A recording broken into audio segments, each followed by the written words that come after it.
Hi friends, എല്ലാ കൂട്ടുകാർക്കും പുതിയൊരു വീഡിയോയിലേക്ക് സ്വാഗതം.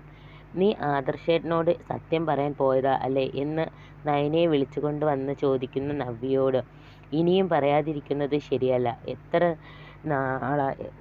എത്ര നല്ല ഡിന്നറാ ആദർശേട്ടൻ നമുക്ക് വേണ്ടി ഒരുക്കിയത്. എന്തെല്ലാമാ ചെയ്യുന്നത്. അങ്ങനെയുള്ള ഒരാളോട് ഇങ്ങനെ ചതി പാടുണ്ടോ എന്ന് ചോദിക്കുന്ന നയനയോട് വളകാപ്പിൻ്റെ ആണ്, എനിക്ക് കുറേ ഓർണമെൻറ്റ്സ് കിട്ടും. മുത്തശ്ശി ഇനിയും സ്വർണം തരാം എന്ന് പറഞ്ഞിട്ടുണ്ട്. അത് കിട്ടിയാൽ ഞാൻ നമ്മുടെ വീട്ടിലേക്കാണ് നേരെ പോകുന്നത്. അതിനുശേഷം ഞാൻ ഇതിന് എന്തേലും പരിഹാരം കണ്ടോളാം.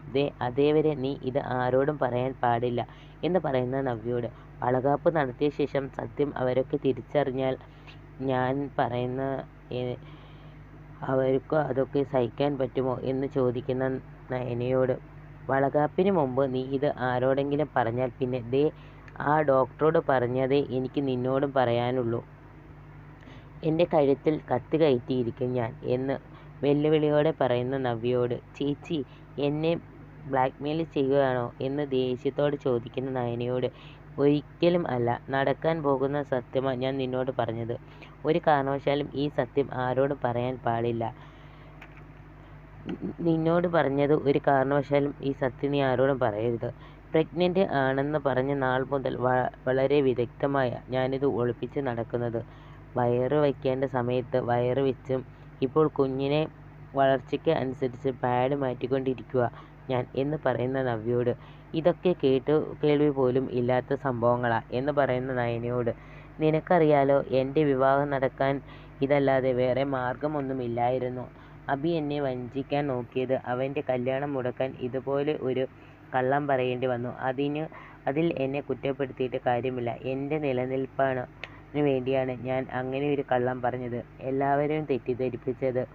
ഇന്ന് ആ സത്യം അറിയാവുന്നത് നിനക്കും അനന്തപുരി ഫാമിലി ഡോക്ടർക്കും മാത്രമാണ്.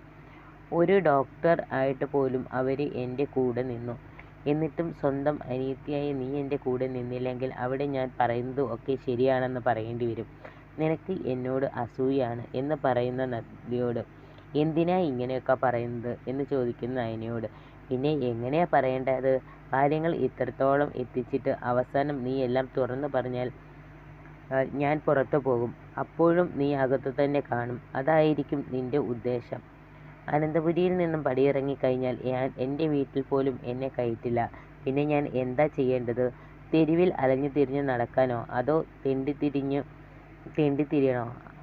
അങ്ങനെ നടന്നിട്ടുണ്ട്. അന്ന് അബിയുമായിട്ട് താമസിച്ച ഹോട്ടലിൽ നിന്ന് ഞാൻ പുറത്തു കടന്ന ശേഷം വീട്ടിൽ പോലും കയറാനാകാതെ ഞാൻ കിടന്ന് നട്ടം തിരിഞ്ഞിട്ടുണ്ട്. ഇനിയും അതിന് എന്നെ കിട്ടില്ല. അതുകൊണ്ടാണ് ഞാൻ പറഞ്ഞത്, ഒന്നുകിൽ നിനക്ക് സത്യങ്ങൾ എല്ലാവരോടും പറയാം, അല്ലെങ്കിൽ പറയാതിരിക്കാം. ഇനി പറയുകയാണെങ്കിൽ എൻ്റെ മരണത്തിന് കൂടെ സാക്ഷിയാവാൻ നീ തയ്യാറായിക്കോ എന്ന് പറയുന്ന നവ്യയോട് ഇത് വല്ലാത്തൊരു അവസ്ഥയാണ് ഞാൻ അനുഭവിക്കുന്നത്. ടെൻഷൻ എത്രയാണെന്ന് എനിക്കറിയില്ല എന്ന് നിസ്സഹായതയോടെ പറയുന്ന നയനയോട് ഞാനല്ലേ കള്ളം പറഞ്ഞത്, അതിന് നീ എന്തിനാ ടെൻഷൻ അടിക്കുന്നത് എന്ന് ദേഷ്യമടക്ക വയ്യാതെ പറയുന്ന നവ്യയോട് ശരി ഞാനായിട്ട് ആദർശനോട് ഒന്നും പറയുന്നില്ല എന്ന് പറഞ്ഞ് അവിടെ നിന്നും പോവുകയാണ് നയന.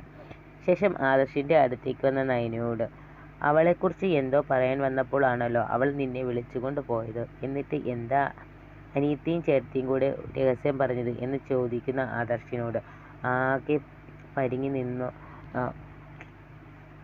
വളകാപ്പിനെ പറ്റി ഞങ്ങൾ സംസാരിച്ചത് എന്ന് പറയുന്ന നയനയോട് വളകാപ്പിനെ പറ്റി എന്താ ഇത്ര അധികം സംസാരിക്കാൻ. അത് അമ്മയാവാൻ പോകുന്ന പെൺകുട്ടികൾ ഉള്ള എല്ലാ വീട്ടിലും നടക്കുന്ന ചടങ്ങാ എന്ന് അതിശയത്തോടെ ചോദിക്കുന്ന ആദർശിനോട് അത് വളകാപ്പ് അത്ര ആഡംബരമായിട്ട് നടത്തേണ്ടെന്ന എൻ്റെ അഭിപ്രായം എന്ന് പറയുന്ന നയനയോട് എൻ്റെ അനിയന് ഒരു കുഞ്ഞു ജനിക്കാൻ പോവാ.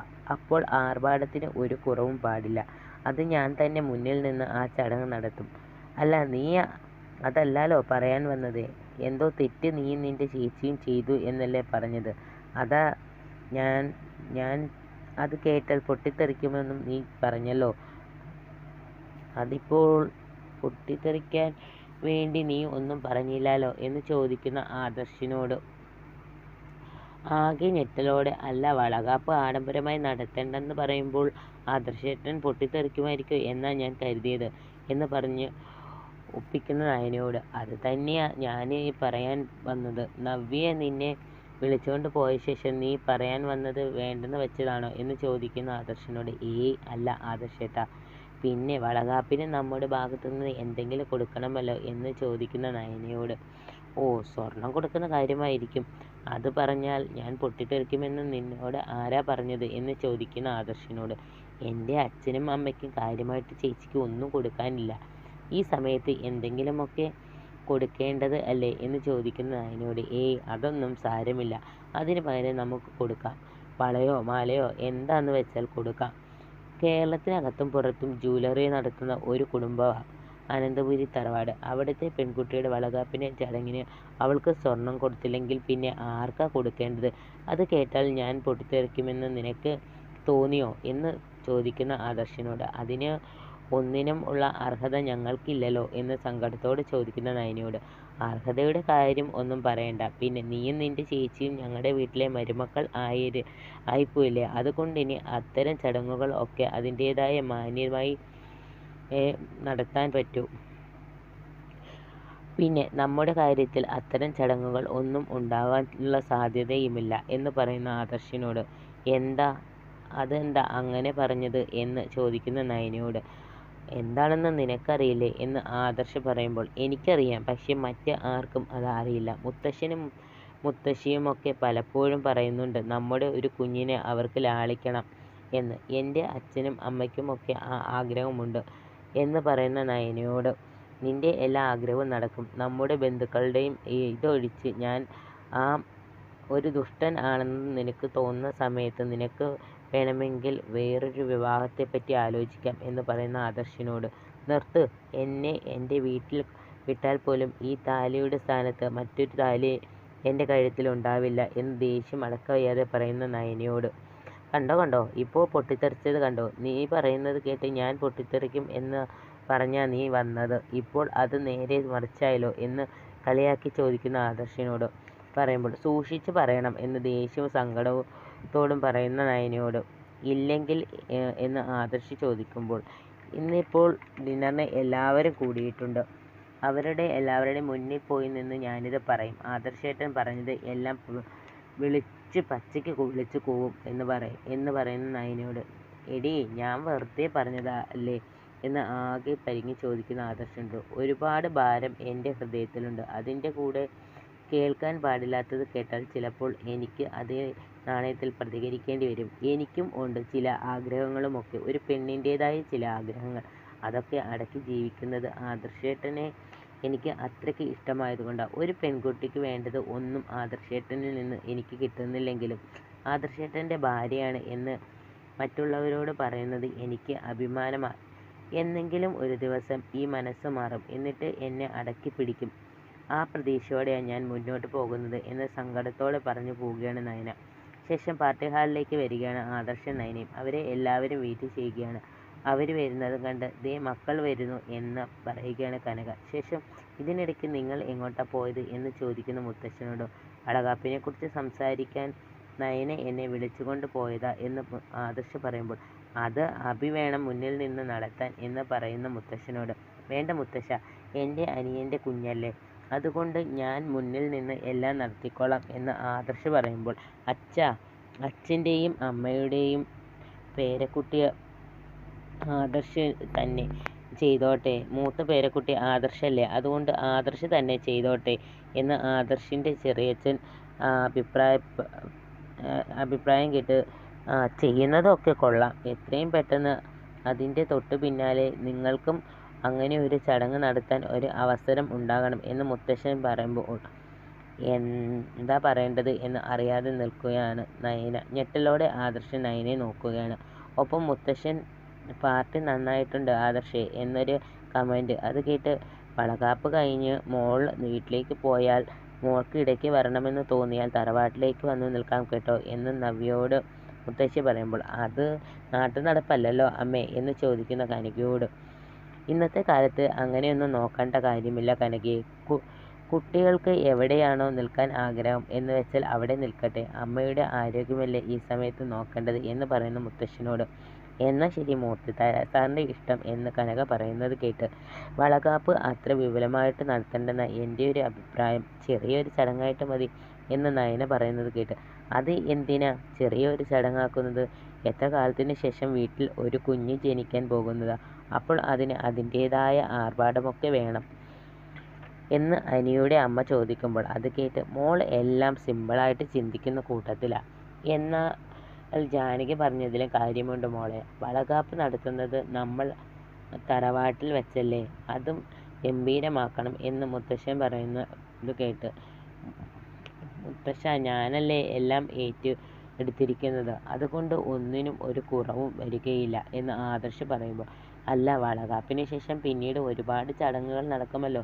കുഞ്ഞിൻ്റെ പേരിടിയിൽ, ചോറ് കൊടുക്കൽ, അങ്ങനെ ഇടയ്ക്ക് ആഘോഷങ്ങൾ ഒരുപാടുണ്ടാകും. ആ സമയത്ത് ആർഭാടമായിട്ട് ഓരോന്ന് നടത്തിയാൽ മതിയെന്നായിരിക്കും നയനമോൾ ചോദിക്കുന്നത് അല്ലേ എന്ന് നയനയോട് ചോദിക്കുന്ന കനകയോട് അതെ ഞാൻ അത് തന്നെയാണ് ഉദ്ദേശിച്ചത് എന്ന് പറഞ്ഞുകൊണ്ട് നവ്യയ്ക്ക് നേരെ തിരിഞ്ഞ് ചേച്ചി ഒന്ന് വന്നേ എന്ന് പറഞ്ഞു പോവുകയാണ് നയന. ഒപ്പം നയനയ്ക്ക് പിന്നാലെ നവ്യയും പുറത്തേക്ക് പോവുകയാണ്. അത് കണ്ട് ജലജ അഭിയെ കണ്ണു കാണിക്കുകയാണ്. പിന്നാലെ ചെല്ല, അവർ എന്താ പറയുന്നതെന്ന് ശ്രദ്ധിക്കാൻ. ശേഷം മുത്തശ്ശൻ പറഞ്ഞതിന് നീ മറുപടി ഒന്നും പറഞ്ഞില്ലല്ലോ മോനെ. എപ്പോഴാണ് നയനമോളുടെ ജീവിതത്തിൽ ഒരു വളകാപ്പ് ചടങ്ങ് നടത്തുക എന്ന് ആദർശിനോടായി മുത്തശ്ശി ചോദിക്കുമ്പോൾ എന്ത് പറയണം എന്നറിയാതെ ആകെ പരിങ്ങലിൽ വിഷയം മാറ്റിക്കൊണ്ട് അമ്മയൊന്നും കഴിച്ചില്ലല്ലോ എന്ന് ആദർശ അമ്മയോട് ചോദിക്കുമ്പോൾ നീ എന്തിനാ മോനെ വിഷമിക്കുന്നത്? എന്താ ഇതുപോലുള്ള ചടങ്ങ് ഒന്നും നിങ്ങളുടെ ജീവിതത്തിൽ വേണ്ടേ എന്ന് ചോദിക്കുന്ന മുത്തശ്ശനോട്. വേണം മുത്തശ്ശ എന്ന് പറയുന്ന ആദർശിനോട്.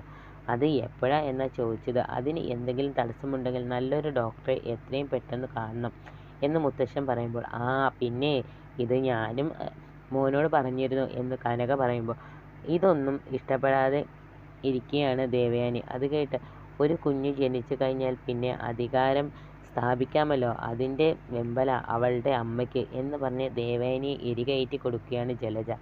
ഇത് കേട്ട് നയന ഉടനെ കുട്ടികൾ വേണ്ട എന്നാ പറയുന്നത് ആദർശ് എന്ന് മുത്തശ്ശനോട് ആദർശ് പറയുകയാണ്. ആദർശിനോട് അതെ നിനക്ക് എന്നും മുത്തശ്ശൻ തിരിച്ചു ചോദിക്കുകയാണ്. അത് കേട്ട് ആദർശേ എല്ലാത്തിനും ഒരു സമയവും കാലവും ഒക്കെ ഉണ്ട്, അതുകൊണ്ട് ഇത്തരം കാര്യങ്ങൾ ഒന്നും വെച്ച് താമസിപ്പിക്കരുത്. ഇനി നയനമോൾക്ക് അങ്ങനെയൊരു അഭിപ്രായം ഉണ്ടെങ്കിൽ തന്നെ അത് നീ വേണം പറഞ്ഞു തിരുത്താൻ എന്ന് ആദർശിനോട് ജയം പറയുകയാണ്. അത് കേട്ട് ഇവരുടെ ജീവിതത്തിൽ ആരും അറിയാതെ എന്തൊക്കെയോ സംഭവിക്കുന്നുണ്ട്, അത് എന്താണെന്ന് ഒന്ന് കണ്ടുപിടിക്കണം എന്ന് ജലജ മനസ്സിൽ കണക്ക് കൂട്ടുകയാണ്. അതേസമയം അവൾ എന്നോട് പറയാൻ വന്നത് മറ്റെന്തോ കാര്യമാണ്, അത് അവൾ വിഴുങ്ങിക്കളഞ്ഞു എന്ന് മനസ്സിൽ ആലോചിക്കുകയാണ് ആദർശം. ശേഷം കനകെ നീ ഫുഡിൻ്റെ പിക്ക് എടുത്ത് വെച്ചിട്ടുണ്ടോ? ആരെങ്കിലും ബന്ധുക്കളൊക്കെ വരുമ്പോൾ നിനക്ക് കാണിക്കാലോ, നിന്റെ മരുമോൻ നടത്തിയ പാർട്ടിയാണെന്ന് പറയാമല്ലോ എന്ന് ജലജ പറയുന്നത് കേട്ട് ഒരു അവസരം കിട്ടിയാൽ കനകയെ കൊച്ചാക്കല നിന്റെ പണി എന്ന് മുത്തശ്ശി ജലജയോട് താക്കീത് കൊടുക്കുമ്പോൾ കുഴപ്പമില്ല അമ്മേ, അഭിമോൻ്റെ അമ്മ പറഞ്ഞത് ശരിയാ, ഞങ്ങൾ ആരും ഇതുപോലെ വലിയ പാർട്ടികളിൽ ഒന്നും പങ്കെടുത്തിട്ടില്ലല്ലോ എന്ന് തിരിച്ച് കനക സങ്കടത്തോടെ പറയുകയാണ്. ശേഷം എല്ലാവരും വലിയ സന്തോഷത്തിലാണ്. പ്രത്യേകിച്ച് നമ്മുടെ അമ്മ. മനസാക്ഷി ഉണ്ടോ ചേച്ചിക്ക്? സാധാരണ ഇങ്ങനെയൊക്കെ നടക്കുമ്പോൾ തെറ്റ് ചെയ്തവർക്ക് കുറച്ച് സങ്കടം ഉണ്ടാവും. നമ്മുടെ നവ്യെ വിളിച്ചുകൊണ്ട് പോയി ചോദിക്കുകയാണ്. ഇത് അങ്ങനെ ഒന്നുമില്ല, വളരെ ഹാപ്പിയായിട്ട് തുള്ളിച്ചാടി നടക്കുക. വളകാപ്പിന് ഇതുപോലെ ഒരു വലിയ ഫങ്ഷൻ വേണ്ടെന്ന് പറഞ്ഞപ്പോൾ അതിന് ഒപ്പം നിൽക്കാതെ അടിച്ചു പൊളിക്കണം എന്ന് പറയാ എന്ന് ചോദിക്കുന്ന നയനയോട്. അതിനിപ്പോൾ എന്താ കുഴപ്പം? അന്ന് എനിക്ക് സമ്മാനങ്ങൾ ഒരുപാട് കിട്ടേണ്ടതാ, അത് എന്തിനാ കളഞ്ഞു കുളിക്കുന്നത് എന്ന് ദേഷ്യത്തോടെ ചോദിക്കുന്ന നവ്യയോട്. ആ സമ്മാനങ്ങൾക്കൊക്കെ വാങ്ങാനുള്ള അർഹത ചേച്ചിക്കുണ്ടോ എന്ന് തിരിച്ച് ചോദിക്കുന്ന നയനയോട്. നിനക്കിപ്പോൾ എന്താ വേണ്ടത്? ഇതെല്ലാം ഒന്ന് പൊളിക്കണം. ഈ പറയുന്ന ആദർശേട്ടൻ പോലും ഈ ഫംഗ്ഷൻ അറേഞ്ച് ചെയ്തിരിക്കുന്നത് നിനക്ക് വേണ്ടിയല്ല, എനിക്ക് വേണ്ടിയാ. എൻ്റെ വയറ്റിൽ ഒരു കുഞ്ഞു ഉണ്ടെന്നറിഞ്ഞ് ആദർശേട്ടൻ അറേഞ്ച് ചെയ്ത പാർട്ടിയായത്. ഇതുകൂടെ കണ്ടപ്പോൾ അവൾക്ക് സഹിക്കുന്നില്ല എന്ന് പറയുന്ന നവ്യയോട്. എനിക്കിതുപോലെയുള്ള വലിയ ഹോട്ടലിൽ ഒന്നും വരണമെന്നില്ല, ഇവിടെ നിന്ന് ഭക്ഷണം കഴിക്കണം എന്നുമില്ല. എല്ലാവരും സന്തോഷത്തോടെ സമയം ചിലവിടുമ്പോൾ എൻ്റെ നെഞ്ചിൽ തീയ. നാളെ എന്താ സംഭവിക്കുക എന്ന് ഓർത്തിട്ട് എന്ന് പറയുന്ന നയനയോട്. ഞാനല്ലേ പ്രതി, അതിന് നീ എന്തിനാ ഭയപ്പെടുന്നത് എന്ന് ചോദിക്കുന്ന നവ്യയോട്. എനിക്കത് വളകാപ്പിന് മുമ്പേ എല്ലാവരോടും അറിയിക്കണം എന്ന് പറയുന്ന നയനയോട്, നീ ഇത് എല്ലാവരോടും പറഞ്ഞ് പുണ്യവതിയാവാൻ ശ്രമിക്കാതിരിക്കുന്നതാണ് നിനക്ക് നല്ലത്. തുടക്കത്തിലേ നിനക്ക് ഇതെല്ലാം അറിയാം. എന്നിട്ട് ഇത്രയും കാലം ഇത് മൂടി വെച്ചതിൽ അത് എന്താ അത്ര നല്ല കാര്യമാണോ എന്ന് ഭീഷണിയുടെ സ്വരത്തിൽ പറയുന്ന നവ്യയോട്. ദേഷ്യം അടക്കാൻ വയ്യാതെ നവ്യ കയറി പിടിച്ചുകൊണ്ട്, ചേച്ചിയല്ലേ പറഞ്ഞത് അത് ഒന്നും ആരോടും ഒന്നും പറയരുത് എന്ന്, ഒരു കുഞ്ഞു പോലും ഇതൊന്നും അറിയരുത് എന്ന് ഏതു നേരവും പറഞ്ഞുകൊണ്ടിരിക്കുന്നത് ചേച്ചി തന്നെയല്ലേ എന്ന് ചോദിക്കുന്ന നയനയുടെ കൈ തട്ടി മാറ്റിയ ശേഷം, അത് തന്നെയാണ് എനിക്ക് ഇപ്പോഴും പറയാനുള്ളത്. വെറുതെ അമിതാവേശം കാണിച്ച് ആരോടും ഒന്നും പറയാൻ നിൽക്കണ്ടെന്ന്. അത് ഗുണത്തേക്കാളേറെ ദോഷമേ ഉണ്ടാവൂ എന്ന് പറയുന്ന നവ്യയോട്, എനിക്കിത് അങ്ങനെ ഉള്ളിൽ ഒതുക്കി നടക്കാനാവില്ല. ഓരോന്ന് ആലോചിച്ചിട്ട് എനിക്ക് ശ്വാസം മുട്ടുക എന്ന് പറയുന്ന നയനയോട്, അനന്തപുരത്തെ വീട്ടിൽ കയറാൻ അർഹതയില്ലാത്ത നിനക്ക് ഇതിനുള്ള അവസരം ഉണ്ടാക്കി തന്നത് ഞാനാണ്. ഞാനും അഭിയും കൂടെ ഒരു നാടകം കളിച്ചതുകൊണ്ട് മാത്രമാണ് നിനക്ക് ആദർശേട്ടൻ്റെ ഭാര്യയാകാൻ കഴിഞ്ഞത് എന്ന് പറയുന്ന നവ്യയോട്, അത് ഒരു വലിയ ഭാഗ്യമാണെന്ന് ഞാൻ ഇതേവരെ പറഞ്ഞിട്ടില്ല. എന്നെ സംബന്ധിച്ചിടത്തോളം ഞങ്ങളുടെ കല്യാണം ഒരു ദുരന്തമായിരുന്നു. പിന്നെ അനന്തപുരി തറവാട്ടിലേക്ക് വന്ന ശേഷം മുത്തശ്ശനും മുത്തശ്ശിയും ഉൾപ്പെടെ ഉള്ളവരുടെ നന്മ തിരിച്ചറിഞ്ഞതിന് ശേഷമാണ് എനിക്ക് അല്പമെങ്കിലും ആശ്വാസമായി കഴിഞ്ഞത്. അന്ന് മുഹൂർത്തം തെറ്റാതിരിക്കാൻ വേണ്ടി മുഖം മറച്ചു വന്നത് സന്തോഷത്തോടെയല്ല, തോര കണ്ണീരോടെയാ എന്ന് പറയുന്ന നയനയോട്, ഇനി നിനക്ക് അങ്ങനെയൊക്കെ പറയാം. നമ്മുടെ അമ്മയുടെ ആഗ്രഹമായിരുന്നു കോടീശ്വരന്മാരുടെ വീട്ടിലേക്ക് നമ്മൾ മരുമക്കളായി കയറി ചെല്ലണമെന്ന്. അതാണ് ഞാൻ കാരണം നടന്നത്. എനിക്ക് സൗന്ദര്യം ഉള്ളതുകൊണ്ടാണ് ഏട്ടനും അനിയനും എൻ്റെ പിന്നാലെ നടന്നത്, എനിക്ക് വേണ്ടി വിലപേശിയതും എന്ന് അഹങ്കാരത്തോടെ പറയുന്ന നവ്യയോട്, സമ്മതിച്ചു, ചേച്ചി സുന്ദരിയാണ്, ഐശ്വര്യ റായ് ആണ്, അതുകൊണ്ട് കാര്യമില്ലല്ലോ. സൗന്ദര്യം ശാപമാണെന്ന് പലപ്പോഴും പറയാറില്ലേ? അതെ, ഇതുകൊണ്ടൊക്കെ തന്നെയാണ്. മനസ്സിനകത്ത് നന്മയില്ലാതെ പുറത്ത് സൗന്ദര്യം ഉണ്ടായിട്ട് എന്താ കാര്യം എന്ന് ചോദിക്കുന്ന നയനയോട്, നല്ല നല്ല ഭക്ഷണം ഒക്കെ അവിടെ എടുത്തു വെച്ചിരിക്കുക, അതൊക്കെ കഴിച്ചു തുടങ്ങിയതേ ഉള്ളൂ. അതിനിടയ്ക്ക് വേണ്ടാത്ത കാര്യങ്ങൾ പറയാൻ അവൾ വിളിച്ചുകൊണ്ട് വന്നത്. നീ പറയുന്നെങ്കിൽ പറയടി, നിന്റെ മനസ്സിൽ ഉള്ളതൊക്കെ പറ, പിന്നെ എന്താ ചെയ്യേണ്ടത് എന്ന് എനിക്കറിയാം എന്ന് ദേഷ്യത്തോടുകൂടി പറഞ്ഞ് അവിടെ നിന്നും പോവുകയാണ് നവ്യ. പിന്നാലെ നയനയും. എന്നാൽ അവർ പറയുന്നത് കേൾക്കാൻ നിന്ന അഭി അവളുമാരുടെ തങ്ങളിൽ വഴക്കാണെന്ന് മനസ്സിലായി. പക്ഷെ ഒന്നും കേൾക്കാൻ പറ്റിയില്ലല്ലോ. ഷോ എന്ന് മനസ്സിൽ പറഞ്ഞു നിരാശയോടെ നിൽക്കുകയാണ് അഭി. ശേഷം ഹാളിലേക്ക് വരികയാണ് നയനയും നവ്യയും, ഒപ്പം അഭിയും. അഭിയെ കണ്ട് ചെന്ന് കൈക്ക് പിടിച്ച് നിർത്തി. എടാ, എന്താടാ അവളുമാർ സംസാരിച്ചത് എന്ന് ചോദിക്കുന്ന ജലജയോട്, ഞാനും അറിഞ്ഞു നിന്നെങ്കിലും അവർ സംസാരം ഒന്നും വ്യക്തമായില്ല, കേട്ടില്ല എന്ന് പറയുന്ന അഭിയോട് ദേഷ്യത്തിൽ, പിന്നെ നീ എന്തിനാടാ അങ്ങോട്ട് പോയത്? നിന്നെ ഏത് കാര്യത്തിന് പറഞ്ഞു വിട്ടാലും ഇതുപോലെ തന്നെയാണല്ലോ. ഓ, ഞാൻ തന്നെ അങ്ങ് പോയാൽ മതിയായിരുന്നു. അവളുമാർ എന്തോ വലിയ രഹസ്യം പറയാനാ പോയത്, അത് എന്താണെന്ന് കൃത്യമായി പിടിച്ചെടുക്കുന്നതിന് പകരം അവനൊന്നും കേട്ടില്ലെന്ന്. നീ പൊട്ടനാടാ, അതുകൊണ്ടാ ഒന്നും കേൾക്കാത്തത്. അങ്ങനെയല്ലേ ഇതുപോലെ ഒരു മാരണം നിന്റെ തലയിലായത് എന്ന് ജലജ അഭിയോട് പറയുകയാണ്. ശേഷം ഒരു കുടുംബം ആകുമ്പോൾ അവിടെ പല അഭിപ്രായങ്ങളും ആയെന്ന് വരാം. എല്ലാവരും ഒരേ സ്വഭാവക്കാരായെന്ന് വരില്ല. എല്ലാവരും ഒരുമയോടെ ഒരേ മനസ്സോടു കൂടി മുന്നോട്ട് പോകുമ്പോഴാണ് ആ വീട്ടിനെ കുടുംബം എന്ന് വിളിക്കാൻ കഴിയുന്നത്. ഇതുപോലുള്ള സായാഹ്നങ്ങളും സന്തോഷങ്ങളും ആണ് ശരിക്കും പറഞ്ഞാൽ നമ്മുടെ സന്തോഷം. എനിക്ക് 75 കഴിഞ്ഞു, വസന്തയ്ക്ക് 70. ഞങ്ങളെ നാളുകൾ എണ്ണപ്പെട്ട് കഴിഞ്ഞു, അവസാനിക്കുന്നതാണ് അർത്ഥം എന്ന് മൂർത്തി സാർ പറയുമ്പോൾ, അങ്ങനെയൊന്നും പറയണ്ട, അച്ഛനും അമ്മയും ഇനിയും ഒരു 10-25 വർഷം കൂടി ഇതുപോലെ ജീവിച്ചിരിക്കും എന്ന കാര്യം ഉറപ്പാ എന്ന് പറയുന്ന ആദർശിൻ്റെ അമ്മയോട്, 25 വർഷം ജീവിക്കുന്നതിൽ അല്ല ദേവയാനി കാര്യം, 20 ദിവസം ജീവിച്ചാൽ പോലും അതേ ദിവസം നമുക്ക് മനസ്സമാധാനം കിട്ടണം. അത് ഇല്ലാന്ന് തോന്നിയ സമയത്താണ് തറവാട് വെട്ടിമുറിച്ച് ഞങ്ങൾ എല്ലാം തന്നിട്ട് ഞാനും വസുന്ധരയും കൂടി വീട് വിട്ട് പോകാൻ തീരുമാനിച്ചത് എന്ന് മുത്തശ്ശൻ പറയുമ്പോൾ, അച്ഛനും അമ്മയും വീട്ടിൽ നിന്ന് പോയി കഴിഞ്ഞാൽ പിന്നെ വീട്ടിനകത്ത് മനസ്സമാധാനം ഉണ്ടാകുമോ?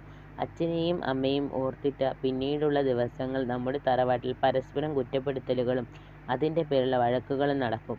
അല്ലാതെ ആരുമാരും ഒത്തൊരുമയോടെ ജീവിക്കില്ല. അനന്തപുരി തറവാടിൻ്റെ നെടുന്തൂണ അച്ഛനും അമ്മയും എന്ന് പറയുന്ന ആദർശിൻ്റെ അച്ഛനോട്,